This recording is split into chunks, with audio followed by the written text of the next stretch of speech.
David Lantin, bienvenue sur Télé Actu.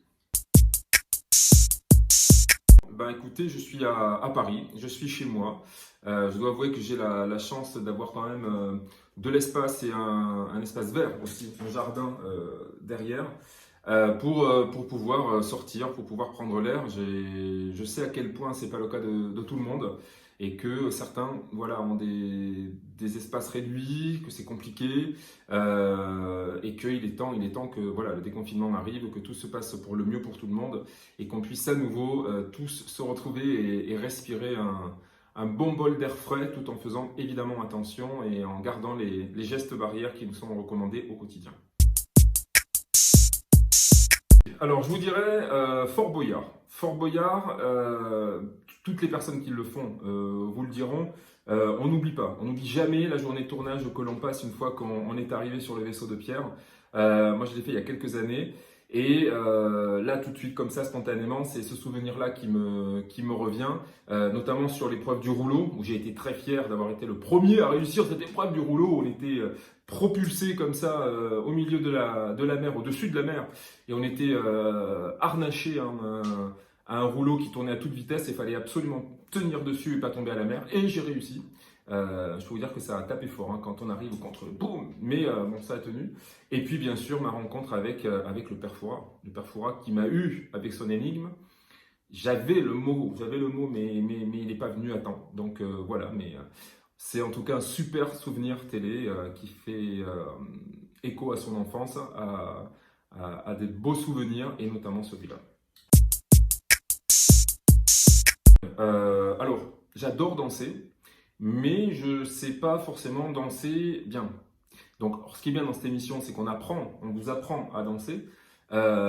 Plus jeune, moi j'aimais bien danser le rock acrobatique. Enfin, le rock acrobatique, j'ai souvent mal réceptionné mes partenaires.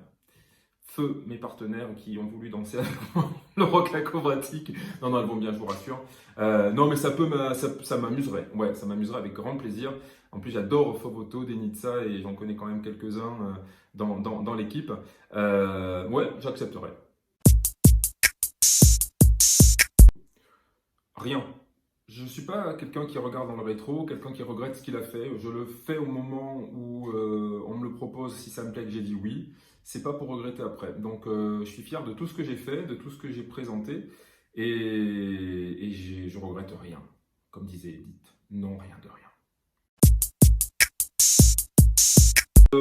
Plutôt radio. Sans froisser ni l'un ni l'autre et sans ne pas vouloir prendre de position, parce que franchement, j'apprécie les deux animateurs et les deux émissions. Mais je dois avouer, et franchement c'est vrai, j'ai des phases en fait. J'ai des phases où je vais passer plusieurs jours à regarder Quotidien, et puis ensuite je vais regarder TPMP, puis je reviens sur Quotidien.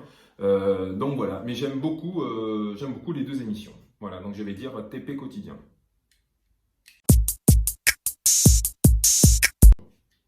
Je pense que tu as la réponse. Je pense que tu as deviné que je vais dire les Marseillais. Bien sûr, les Marseillais. Déjà, c'est une famille de cœur avec qui j'ai travaillé pendant 6 ans, avec qui j'ai nourri de belles amitiés, de beaux souvenirs de tournage. Donc voilà, évidemment, et plus que jamais, les Marseillais. Pékin Express. Pourquoi? Parce que déjà, j'aime beaucoup les valeurs qui sont véhiculées dans le jeu. J'aime bien cette idée de compétition, de dépassement de soi, mais aussi tout ce que tu dois créer, nourrir dans le lien avec ton binôme. Donc ça, j'aime bien l'idée. Et puis le fait de trouver à chaque fois où dormir. Il y a une partie de compétition, mais il y a aussi une partie humaine dans ce jeu qui me plaît. Et puis aussi parce que Stéphane Rothenberg est un pote. Donc, Pékin Express. Les victoires de la musique. Déjà parce que j'en garde un très très bon souvenir pour avoir présenté les victoires de la musique sur France Bleu pendant 4 heures en direct.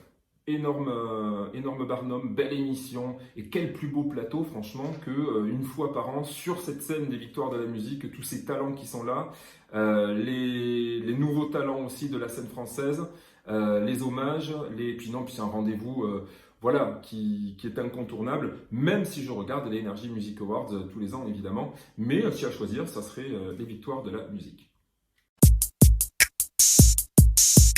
Alors, il y en a plusieurs. Déjà, continuez, restez chez vous, bienvenue chez moi. Le jeu que j'ai lancé durant le confinement, j'étais très étonné parce que très très vite, il y a eu une communauté de joueurs qui sont venus nombreuses s'amuser tous les soirs.